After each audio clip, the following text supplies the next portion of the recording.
सबसे पहला जो बिजली घर बना था वो एक सरदार जी थे, इंजीनियर थे, ठीक है, उन्होंने बनाया था महाराजा हरि सिंह के दौर में।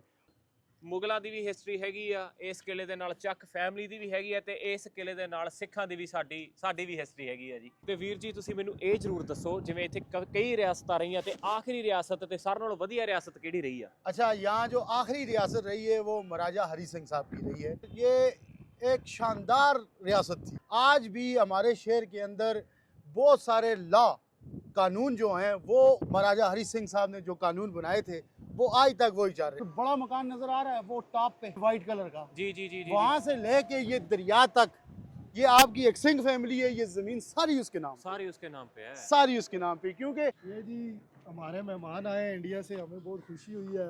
तो यकीन माने दिल बड़ा खुश हुआ है। खासकर जो सिख फैमिली है ना, उनसे हम दिली मोहब्बत कर देंगे। हमारा पैगाम है आज़ाद कश्मीर के जो ਸੱਚੀ ਇੰਡੀਅਨ ਆ। का इजाज़तनामा है। ਇੱਥੇ ਆਇਆ ਟੂਰ ਆ, ਮੇਰੀ ਹੁਣੇ ਬੰਦੇ ਨਹੀਂ ਦੋ ਇਨਵੈਸਟੀਗੇਸ਼ਨ ਲੈ ਕੇ ਗਏ ਮੇਰੀ, ਵੀ ਮੈਂ ਕੀ ਕਰ ਰਿਹਾ ਇੱਥੇ, ਸਿਕਿਉਰਿਟੀ ਵਾਸਤੇ ਆਏ ਸੀ ਵੀ ਤੂੰ ਠੀਕ ਆ, ਹਾਲ ਚਾਲ ਪੁੱਛਣਾ ਸੀ। ਮੈਂ ਆਪਦੀ ਵੀਡੀਓ ਬਣਾਉਣਾ ਫਿਰ। ਲਓ ਜੀ ਆਪਾਂ ਹੈਗੇ ਆ ਜੀ ਮੁਜ਼ੱਫਰਾਬਾਦ ਦੇ ਵਿੱਚ, ਤੇ ਹੋਟਲ ਚੋਂ ਕਰ ਲਿਆ ਚੈੱਕ ਆਊਟ। ਪਿੱਛੇ ਸੀਗਾ ਆਪਣਾ ਹੋਟਲ, ਤੇ ਜਿੱਥੇ ਆਪਾਂ ਰਾਤ ਨੂੰ ਆਏ ਸੀ 11 ਵਜੇ ਆ ਕੇ, ਤੇ ਫਿਰ ਤਕਰੀਬਨ 2-2:30 ਵਜੇ ਸੁੱਤਾ, ਵੀਡੀਓ ਅਪਲੋਡ ਕਰਕੇ।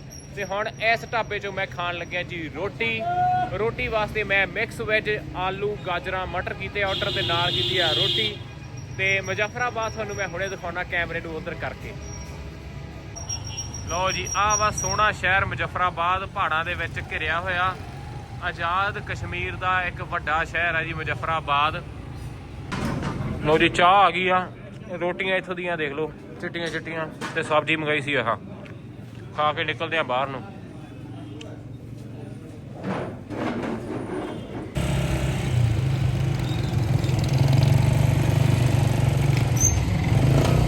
ਮੁਜ਼ੱਫਰਾਬਾਦ ਮੋਟਰਸਾਈਕਲ ਤੇ ਘੁੰਮਿਆ ਜਾ ਰਿਹਾ ਜੀ।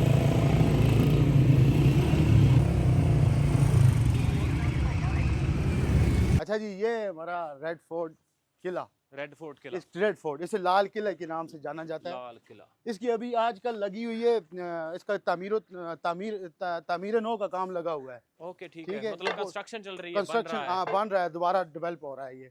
ये देखें ना, ये उस दौर की, ये आज से कम कोई 600 से 700 साल पुरानी ये दीवारें हैं। 600-700 साल पुरानी, 600-700 साल पुरानी, ठीक है। लेकिन अल्हम्दुलिल्लाह यहाँ अब इसका काम हो रहा है,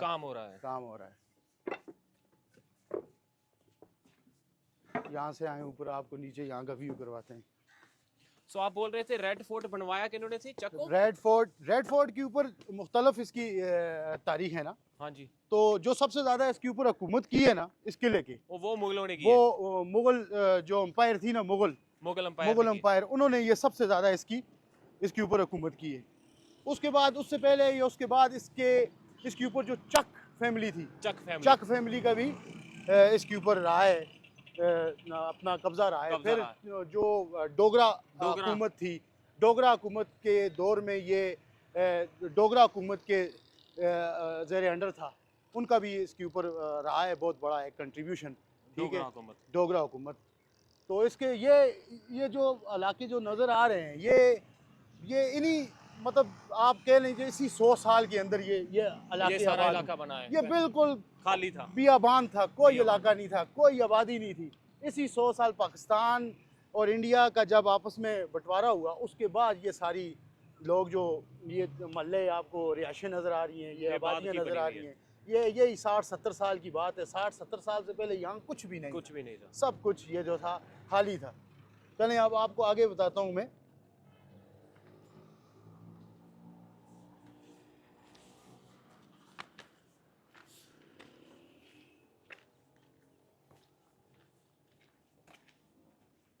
अब नीचे ही जाना, हाँ नीचे जाना है।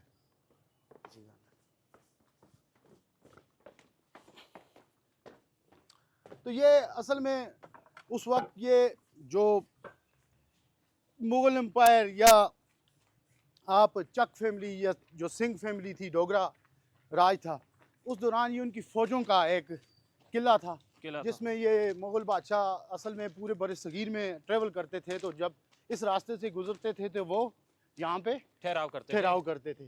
अब इसकी इंग्लिश में ये लिखी हुई है, ये हिस्ट्री, ये हिस्ट्री लिखी हुई ये ज़रा इसको फोकस करें आप, ये मुख्तलफ लिखी हुई हैं इसकी कि किस किस ने इसके ऊपर हुकूमत की, कि देखें 1542 से 1601 तक किसने की, ये सारा कुछ लिखा हुआ है इसमें। मतलब सारी डेट्स लिखी हुई हैं। 1542 से ये शुरू हुआ। जी जी, नहीं ऊपर ऊपर उसकी डेट ऊपर होगी, ये 1559 में मेरा हाल है, देखें चक। हाँ 1559 में है। हाँ ठीक है, 1559 ਦੇ ਵਿੱਚ ਬਣਿਆ ਜੀ ਇਹ ਕਿਲਾ।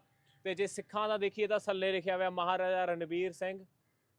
ਇਹ ਇਸ ਕਿਲੇ ਦੇ ਮਹਾਰਾਜਾ ਗੁਲਾਬ ਸਿੰਘ ਆਫ ਡੋਗਰਾ, ਅੱਛਾ ਮਹਾਰਾਜਾ ਗੁਲਾਬ ਸਿੰਘ ਡੋਗਰਾ ਦੇ ਸੀਗੇ, ਤੇ ਉਹਨਾਂ ਨੇ 1846 ਦੇ ਵਿੱਚ ਇੱਥੇ ਰਿਪੇਅਰ ਵਗੈਰਾ ਕਰਾਈ, ਉਹ ਲਿਖਿਆ ਹੋਇਆ। जी जी ਤੇ ਸੁਲਤਾਨ ਮੁਜ਼ੱਫਰ ਖਾਨ ਵੀ ਆ ਗਏ ਜੀ, ਉਸਕੇ ਜੀ। ਬਾਅਦ Maharaja Ranveer Singh given the shape which is C it today. ਮਤਲਬ ਮਹਾਰਾਜਾ ਰਣਬੀਰ ਸਿੰਘ ਨੇ ਆ ਸ਼ੇਪ ਇਹਨੂੰ ਹੋਰ ਜ਼ਿਆਦਾ ਥੋੜਾ ਜਿਹਾ ਇਹ 'ਚ ਕੰਮ ਕਰਾਇਆ। जी जी ਸੋ 1958 ਤੱਕ ਇਹ ਦੁਬਾਰੇ ਬਣਿਆ जी जी, ਤੇ 1958 ਦਾ ਇਹ ਖਾਲੀ ਪਿਆ। खाली खाली 1958 ਦਾ ਇਹ ਕਿਲਾ ਖਾਲੀ ਰਿਹਾ। ਮਤਲਬ ਕਹਿਣ ਦਾ ਇਸ ਕਿਲੇ ਦੇ ਨਾਲ ਮੁਗਲਾਂ ਦੀ ਵੀ ਹਿਸਟਰੀ ਹੈਗੀ ਆ, ਇਸ ਕਿਲੇ ਦੇ ਨਾਲ ਚੱਕ ਫੈਮਿਲੀ ਦੀ ਵੀ ਹੈਗੀ ਆ, ਤੇ ਇਸ ਕਿਲੇ ਦੇ ਨਾਲ ਸਿੱਖਾਂ ਦੀ ਵੀ ਸਾਡੀ ਵੀ ਹਿਸਟਰੀ ਹੈਗੀ ਆ ਜੀ। ਆ ਜਾਓ ਅੱਗੇ ਹੋਰ ਦੱਸਦੇ ਆ ਤੁਹਾਨੂੰ ਕਿਲੇ ਬਾਰੇ ਗੱਲਾਂ। असल में ये किला 2005 के ज़लज़ले में बहुत ज़्यादा मुतासर हुआ ना। 2005 हाँ, ये किले की दीवारें गिर गई, ये इसके अंदर एंटीक थी, इसकी पुरानी नवादरात, हाँ हाँ ठीक है, वो ज़ाया हो गई। ये सारी दीवारें नहीं बन ये गई हैं। ये नहीं, ये दीवारें सब उसके बाद किला उसके बाद दोबारा फिर बनना शुरू हो गया ना, बनना बहुत शुरू ज़्यादा नुकसान हुआ इस किले का। क्योंकि हो भी कितना 600-700 साल पुराना है। 600-700 साल पुराना, 600 600-700 साल से ऊपर का है। इधर आ जाए आप, उम्र ऊपर आ जाओ। ओ वाहिगुरु। ये दरियाई नीलम पे लगाओ ज़रा आप, ये दरियाई नीलम। जब ये दरिया पाकिस्तान के कश्मीर में दाखिल होता है तो इसे दरियाई नीलम के नाम से पुकारा जाता है, और जब ये दरिया आज़ाद कश्मीर की या पाकिस्तान के जो अंडर है कश्मीर है उसके हदूद से बाहर जाता है तो इसे किशन गंगा के नाम से पुकारा जाता है। किशन गंगा। और ये दरियाई नीलम, जिसे हम दरियाई नीलम कहते हैं, ये चश्मा वेरीनाग एक ग्लेशियर है, ग्लेशियर है, एक लेक है, ठीक है, एक झील है, उस झील से ये इसका एक चश्मा एक निकलता है, और ये आस्ता आस्ता नाले और नदी नाले मिलते हैं और ये दरिया की शक्ल अख्तियार कर लेता है। जी जी। और यही दरिया आगे जाता है फिर आपके दरियाई झेलम के साथ मिलता है, यहाँ से कुछ मेरा हाल है 4-5 किलोमीटर के बाद ये झेलम से दोनों दरियाओं का मिलाप होता है, दरियाई नीलम और दरियाई झेलम, जिस जगह का नाम है संगम। संगम से आगे फिर ये निकल जाता है, फिर जाके ये दरियाई सिंध में लगता है, और दरियाई सिंध से ये समंदर में गिर जाता है। अच्छा, ये जो इलाका आपको नजर आ रहा है सारा, ये जरा फोकस करना मेरी तरफ। आपको एक चीज बताऊं सरदार जी, जो आपको सारा इलाका नजर आ रहा है जी, ये जो इलाका जिधर हम खड़े हैं और ये जितना इलाका है, ये इलाका बेसिकली सिंहों का है, सिखों का है, ठीक है। मतलब मिसाल के तौर पे इधर जो मुख्तलफ जो फैमिली है, सिख फैमिली, हाँ जी, ठीक है, सिंह फैमिली, ये उनके आज भी हमारे पास जो कागजात हैं, उन कागजातों की असली मालिकियत जो है वो उन्हीं लोगों की लिखी जाती है। मुख्तलफ हैं, मतलब बहुत सारे नाम है इसमें। वो आपको वो ऊपर बड़ा मकान नजर आ रहा है, वो टॉप पे किस कलर का है? ये वाइट कलर का। जी जी जी, वहां से लेके ये दरिया तक, ये आपकी एक सिंह फैमिली है, ये जमीन सारी उसके नाम पे है, सारी उसके नाम पे, क्योंकि सबसे ज्यादा सबसे पुराने इस शहर के अंदर, ठीक है, पाकिस्तान और इंडिया का जब बंटवारा हुआ उससे पहले हमारा इधर जो रहन सहन था वो मुस्लिम फैमिली और जो सिख फैमिली वो हिंदू फैमिली, वो सब मिल के रहते थे। कोई ऐसी तरह की अफरा तफरी बिल्कुल नहीं थी, कोई कत्लो गारत नहीं थी, प्यार मोहब्बत थी।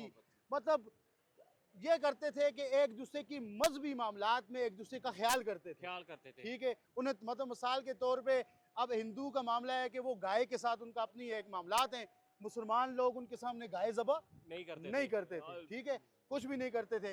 अब जो आपका गुरुद्वारा है, हम उन लोगों की जो मजहबी मामलात में उसमें बिल्कुल हम उनके साथ बिल्कुल हम रिलैक्स थे, ठीक है। हमारा जो माशरा था, हमारा जो रहन सहन था, हमारी जो मोहल्लेदारी थी, हमारी जो गांव सतह पे एक देहातों पे, अब वो ऊपर लेके जाएं, ये ऊपर टॉप पे जो जगह नजर आ रही है ना, हाँ, ये टॉप, ये सब सिख लोग थे, ये सब सिख लोग थे। सब सिख लोग थे। एक मिनट ये सब- जूम कर दें यहाँ पे। हाँ। ये जूम कर लें, ये सब सिख लोग थे। ठीक है ठीक है ठीक है ठीक है। ठीक है, ये चीज़ें हैं कि ये अब ये जो मुजफ्फराबाद का जो ये सारा पोश एरिया है ना, बेसिकली ये है जो ज़मीनों के मालिक ये जो है ना, ये लोग आज से साल पहले के जो सिंह फैमिलियाँ हैं, जो डोगरा फैमिलियाँ हैं, ठीक है, जो उन्हीं लोगों के नाम से आज भी बोली जाती हैं, जिसके कागजात हमारे पास हैं। मिसाल के तौर पे मैं अपने घर ली ज़मीन, हाँ जी। ठीक है, अब सिख फैमिलियों से पहले बाद में जो पीर अलाउद्दीन साहब का नाम लिखे गया। पीर अलाउद्दीन साहब से पहले उन जिन लोगों की ये बेसिकली ज़मीनें हैं, उनका आज तक उन ज़मीनों के इंदराज आज तक लिखा हुआ आता है कि भाई जान ये किस किस की ज़मीनें हैं और किस किस के नाम थी और आगे किस किस के नाम पे गई हैं। ये सिलसिला है मुजफ्फराबाद को। मुजफ्फराबाद के सबसे पुराने लोग जो हैं वो सिंह फैमिली के लोग हैं, सिंह फैमिली के लोग हैं। तो ये चीज़ें आप ज़रा गौर करें।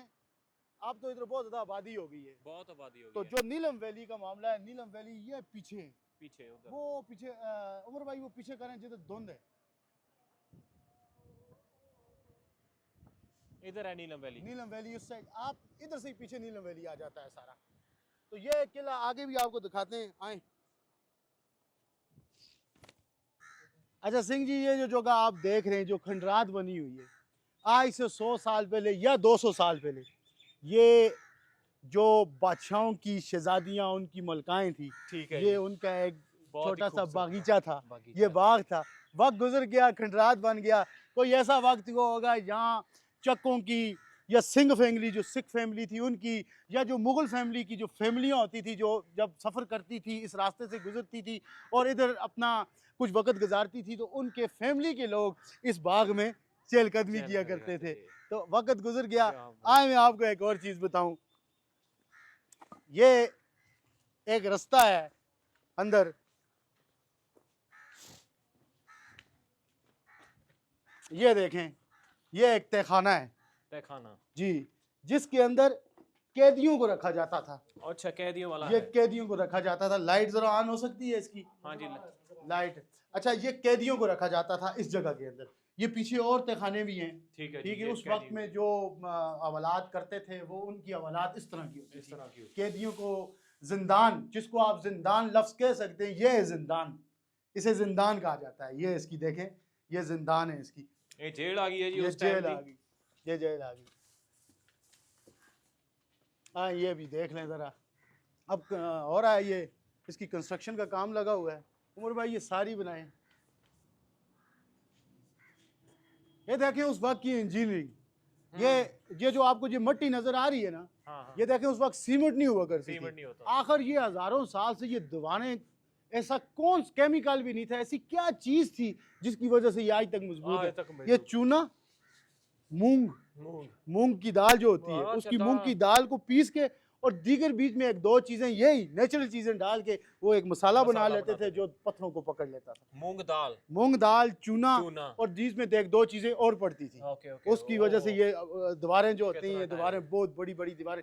अच्छा, ये जो आपको सुराख नजर आ रहे हैं, ये उस वक्त के जंगी हालात के लिए बनाए गए थे। अच्छा, मतलब यहाँ से बंदूक, ये जहाँ से बंदूक या तीर, मतलब किले के ऊपर कोई हमला हो रहा है तो यहाँ से जो उस वक्त के सिपाही अंदर होते थे, तो ये इन जगहों से वो तीर या नेज़ा या बंदूक के जरिए जो अपनी हिफाजत कर सकते थे, इनके जरिए जी जी, पीछे से मोटा, आगे से पतला। हाँ, यहाँ से फायर करते थे, तीर मारते थे, नेज़ा मारते थे, कुछ भी इस तरह होता था ये चक्कर। घूम रहे हैं जी, आप देख रहे हैं इतिहास रेड फोर्ट दा। सो उस समय भी इसको रेड फोर्ट बोलते थे। इसका किला शुरू, इस किले का नाम शुरू से ही लाल किले के नाम से, लाल किला ही है, लाल किला रेड फोर्ट के नाम से ही है।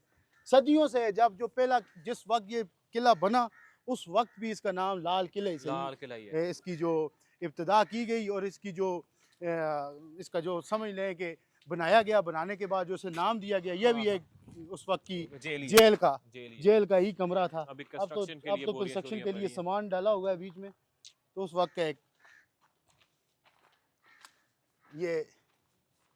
ये भी है। यहाँ पे मैंने सुना अभी भी हिंदू टेम्पल है, यहाँ पे कोई मंदिर है? मंदिर है इस किले के अंदर नहीं है, लेकिन शहर के अंदर हाँ, तीन चार मकामात चार पर मंदिर तीन हैं। चार मंदिर हैं तीन जो चार मंदिर है जी शहर के अंदर। हाँ 3-4 जो हुकूमत जो आज़ाद कश्मीर की हुकूमत है उनके ज़ेर अंडर है, वो उनकी देखभाल करते हैं, ठीक है, है और जी। उनका पूरा ख्याल किया जाता है। ये सारी पुरानी कंधों, इनको टच नहीं किया सब अभी। सब ये अभी इसका काम ये इसका लगा काम, नहीं है ना, हाँ। लगा नहीं है। काम आस्ता आस्ता लगा हुआ है, इंशाअल्लाह ताला एक साल 2 साल में ये कंप्लीट हो जाएगा।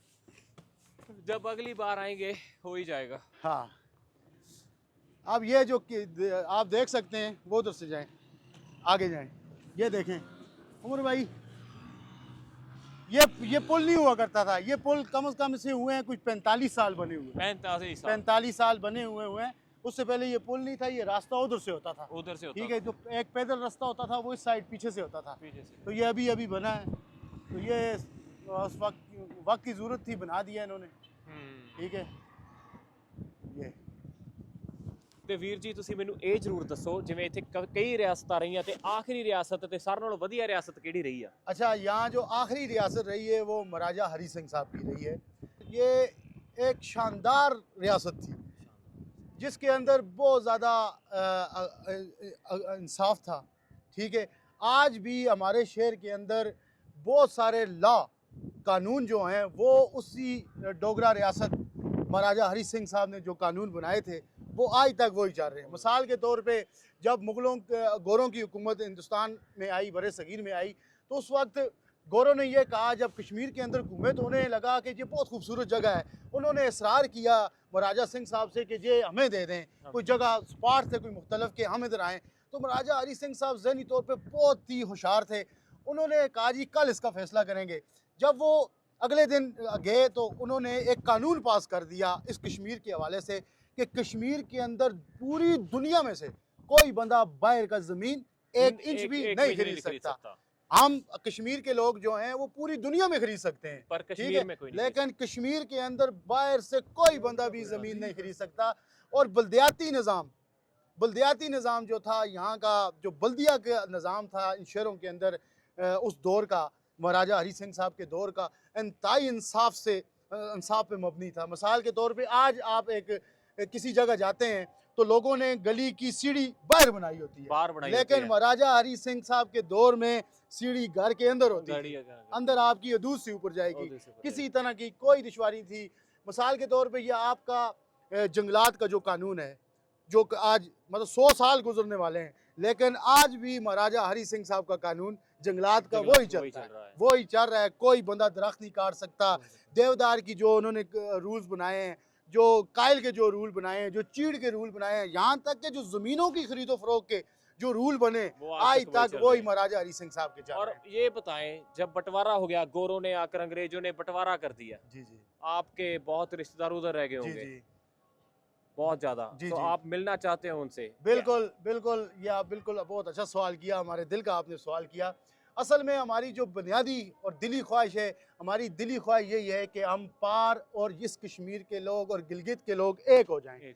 जिस हम हज़ारों साल, अभी देखें ये 70 साल से हम अलग हो गए, हमारे बहुत सारे अजीज़ो कारब हैं, मेरी पुप्पो हैं, मेरे मामू हैं, हमारी बहुत सारा बड़ा ख़ानदान इस मतलब मुज़फ़्फ़राबाद के अंदर बहुत बड़ा ख़ानदान लोगों का पार उस वादी में रह चुका है, जिनकी खुशियों में, जिनकी गमों में हम शरीक नहीं हो सकते। और दिल हमारा जो दिल है वो खून के आंसू होता है। हमारी सबसे बड़ी, अगर दुनिया में सिंह साहब, हमारी दुनिया में सबसे बड़ी अगर कोई ख्वाहिश आज है ना, तो ये है कि हम पार और ये कश्मीर और गिलगित बल्तिस्तान एक हो जाएं। खुदारा हमारी अल्लाह पाक ये ख्वाहिश, अल्लाह करे हमारी ये ख्वाहिश जल्दी पूरी होगी जी। और एक बात बताता हूँ, कश्मीर में अब ये कानून लागू हो चुका है मोदी जी की वजह से कि कश्मीर में अब बाहर का बंदा जमीन खरीद सकता है, हमारे कश्मीर में। गुड। इस कश्मीर में ऐसा कोई, इस कश्मीर के लोगों को सब सहूलतें, सब चीज़ें मिल रही हैं, प्रॉपर मिल रही हैं।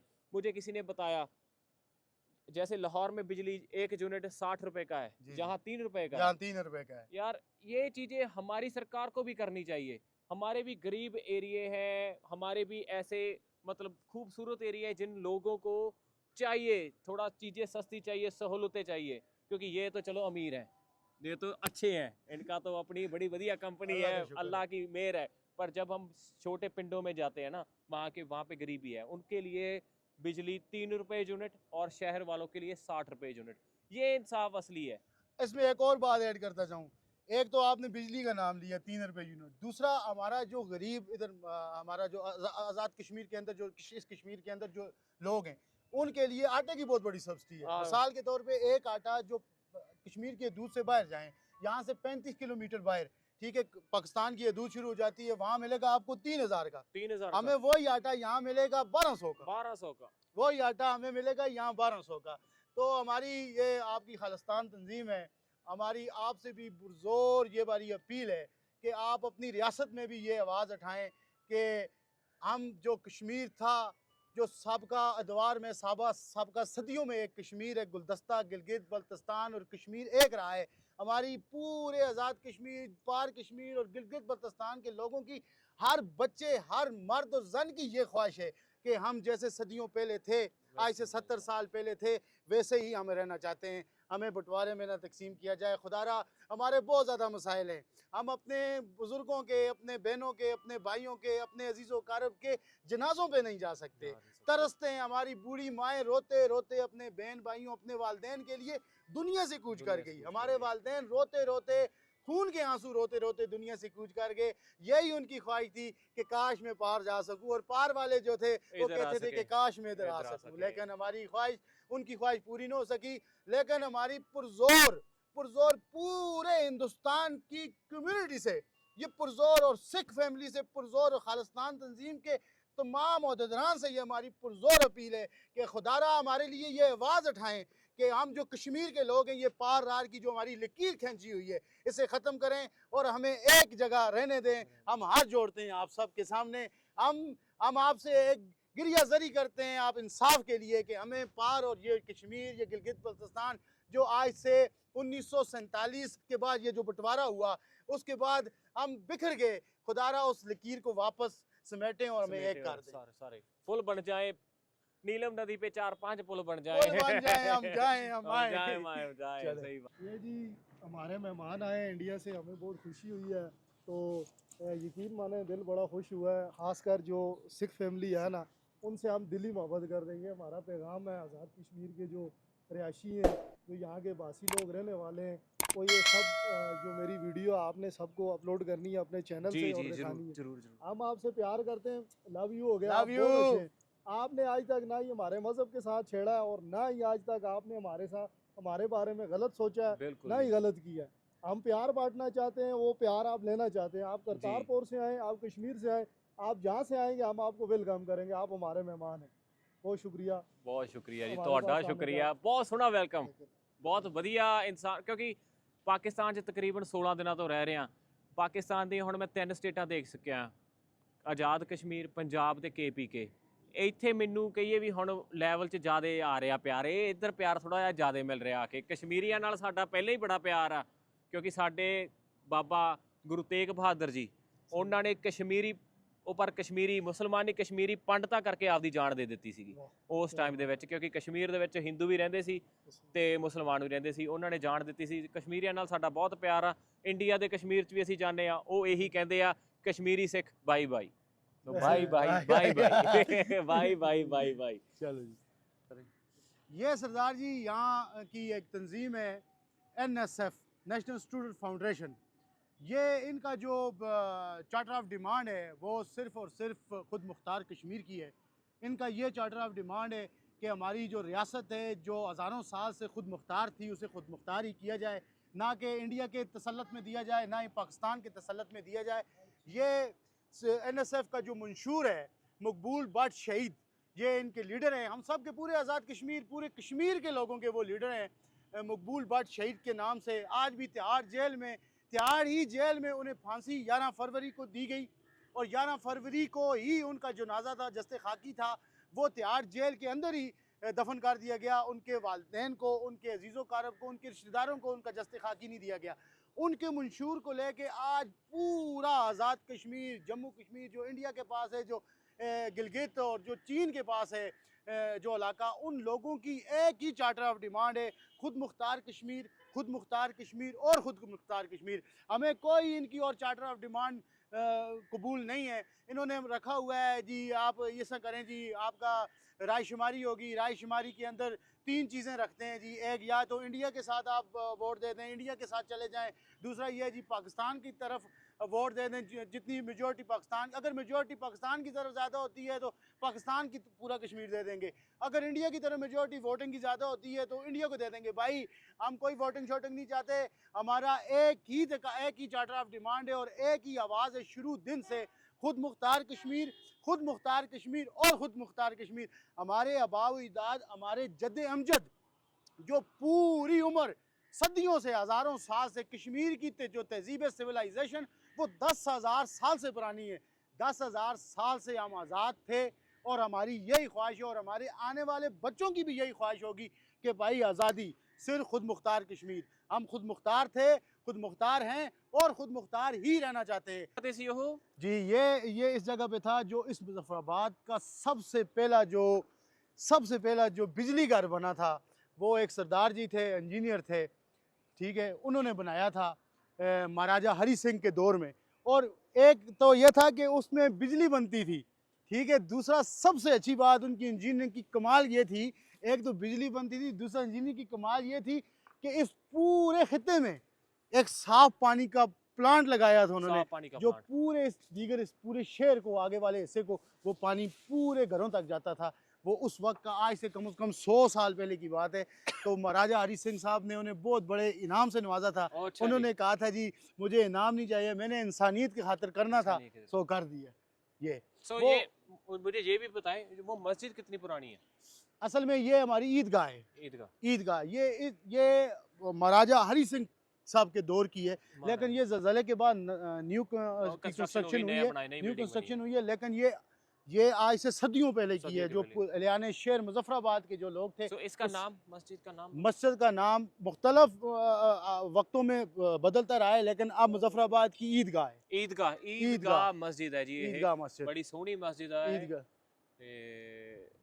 ਹੁਣ ਟਾਈਮ ਅੱਜ ਨਹੀਂ ਹੈਗਾ, ਕੱਲ ਵਾਪਸ ਆ ਕੇ ਮਸਜਿਦ ਦਾ ਗੇੜਾ ਕੱਢੂੰਗਾ। ਠੀਕ ਹੈ। ਅੱਜ ਹੁਣ ਮੈਂ ਤੁਹਾਨੂੰ ਪਤਾ ਪਹਾੜਾਂ ਵੱਲੋਂ ਚੱਲਿਆ, ਹੁਣ ਇਸ ਤੋਂ ਬਾਅਦ ਉੱਪਰ ਨੂੰ अभी बहुत तशरीफ लाए तो हमें बहुत खुशी हुई आपको इधर देख के, क्योंकि ये शहर जो है ये हमारा और आपके ही आबाओ अजदाद जद्द अमजद का है। हज़ारों साल से हम लोग यहाँ इकट्ठे ही रहते थे, लेकिन बस वक्त का एक पलटा और बस अलग अलग हो गए।